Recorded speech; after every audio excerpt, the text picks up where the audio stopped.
Well, welcome back to Chapter 1, the language of algebra. This is Section 1-4, the distributive property. Perhaps one of the most important properties in algebra is the distributive property. We use it for factoring, we use it to help solve equations, we use it to simplify expressions, some of which I'm going to show you today. Now, I'm going to start off with a very basic idea of the distributive property, and I'm going to work our way into the actual property itself, and I'll formally write it out for you. So kind of stay with me, and as always, if I go too quick, just pause, and then you can rewind, and then you can watch it again, and then you can forward it through as you progress through the material and as you're working the problems out. So again, if I go too quick, just put me on pause, get your notes caught up, get your problems caught up, and then start me back up, and you can continue with the video. 5 times the quantity. Quantity is when you have stuff in parentheses like this. Of 13 plus 7 means I'm multiplying 5 times all of this. Now the order of operations would say do the stuff inside the symbols of grouping. We study order of operations in Section 2. So we would write 5 times 13 plus 7, 20, and we would get 100. And that's absolutely correct. There's nothing wrong with that. However, I'm going to show you just a slight deviation of that.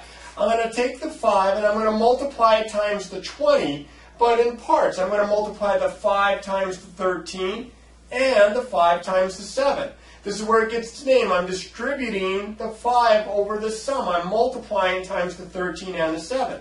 So this is 5 times 13, and then I'm going to add to that 5 times 7.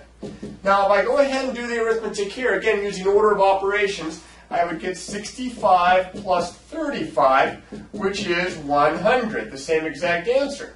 Now, the question may be, well, why do it the long way if you can do it this way and do it shorter? Well, because in this case, I could add those terms. I could add them. They were like terms. They were both numbers. That's not always the case. Sometimes one or both of these terms could be variables, which we've already talked about. So in that case, you have to be a little bit more careful. Here's the distributive property. There's different variations of it, but here's the distributive property. Its actual name is the distributive property of multiplication with respect to addition. But that's a lot to say, so we just say the distributive property. The distributive property says that if you have 3 numbers, I'll call them A, B, and C, that if A times B plus C is the problem we're trying to solve, we can do that by multiplying the A over the sum. A times the B plus A times the C. This also works for subtraction. A times the quantity B minus C is equal to A times the B minus A times the C. And that way, again, if these two guys can't be combined, or if these two guys can't be combined, we can still simplify the expression. We can still get rid of those parentheses. All right, now, what I'm going to do are some examples of this. I'm going to clear this off so you can see it a little bit easier. So kind of bear with me here. All right, I have some good examples right over here. If I was to multiply 5 times the quantity m plus 2. Now here's a perfect example of one where we can't do it the shorter way because these don't add. This is a variable, this is 2. We don't know what the variable represents, so we can't add them. However, 5 on the outside of the parenthesis with no symbol in between, that means you're multiplying. So you could multiply this 5 times this expression by using the distributive property. And I'm going to draw arrows. You don't have to put the arrows in, but I'm going to draw arrows to show that I'm multiplying the 5 times both the term m and the term 2. So that's going to give me 5 times m plus 5 times 2. Well, 5 times 2 is easy. We can do that one in our head. But 5 times m, I'm going to rewrite this as, here, I'll put it here, 5m plus 5 times 2, 10.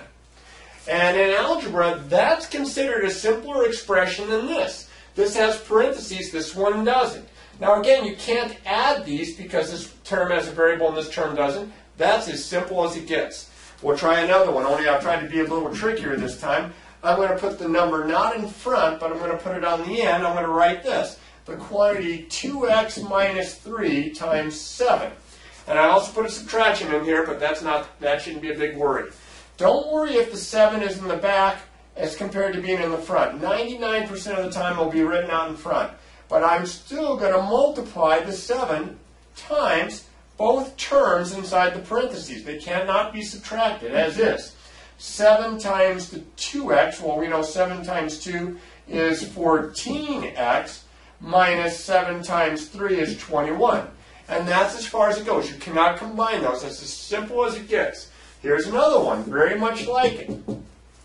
Okay, I'll put the number back out in front here. I'm going to put 3 times the quantity 7 minus n. Now again, it's another subtraction inside the parentheses. It doesn't really matter here. You're going to see that it distributes over the subtraction also. Just like here.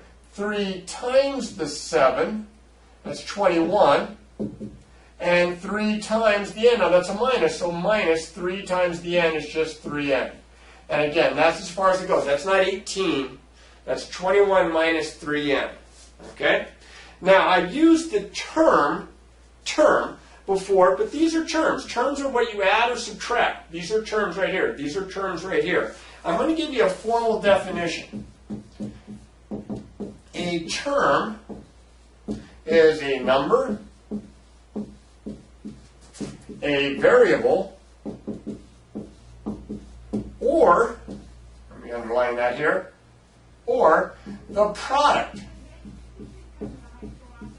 of a number and one or more variables.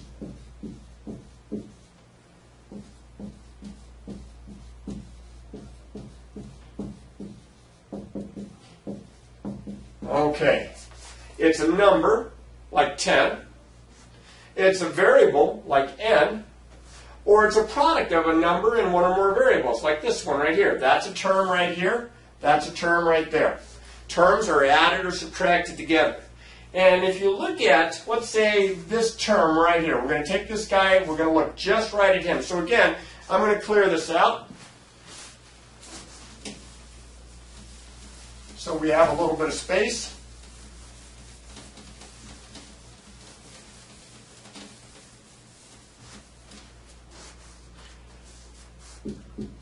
That was 14, I don't remember now if it was n or x. Let's see, can I still read it? I think it was 14x. Now that's a term. It's a product of a number and a variable. This, is, of course, is the variable. But what about this number? Does it have a name? It does. It's called a coefficient. Now that's a tough one to spell. C-O-E-F-F-I-C-I-E-N-T, a coefficient. Sometimes it's called a numerical coefficient, which is even longer to state. But the coefficient is the number times the variable. So if I have just a number, let's say that my term is 15. That's not a coefficient. That's not times the variable. Let's say that my term is x without anything else written down. You say, well, this one doesn't have a coefficient. It does have a variable, but there's no number times it. Absolutely there is. This is 1 times x. So it's understood that there's a 1 there in front of the variable if no number is written down. Just like I say open the door, I don't say open the one door because it's implied that there's a single door. When I say x, it means 1x. I don't have to say 1x because it's implied that there's just one factor of x. Okay? Now if I was to write down x plus y minus 3. This expression has 3 terms. One term is x, one term is y, and one term is the constant 3 here. If I ask for the coefficient of the first term, it's 1. If I ask for the coefficient of the second term, it's also 1. And because this doesn't have a variable, it's not a coefficient. This is called a constant term.